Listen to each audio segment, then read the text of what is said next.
Em verdade, mandou uma carta para o Ministro de Salubridade a base de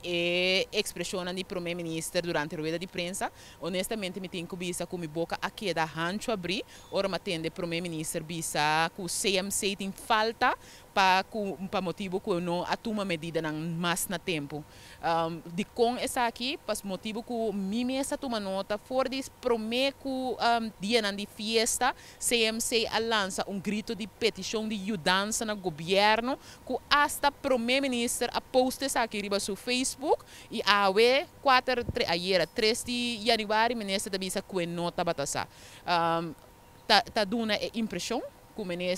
primeiro-ministro ganha durante a rueda de prensa e isso aqui está algo lamentável, ganha para evitar de carga sua própria responsabilidade,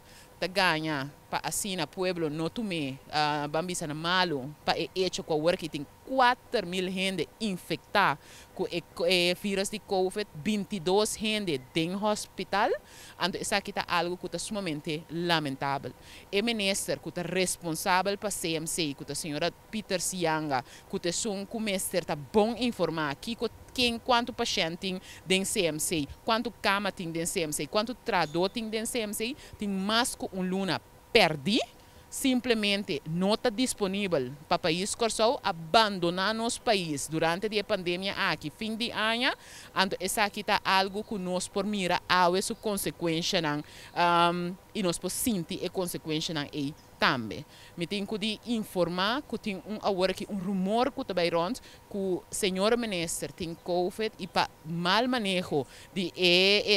bambisa sintomas e também é hecho de tomar distância.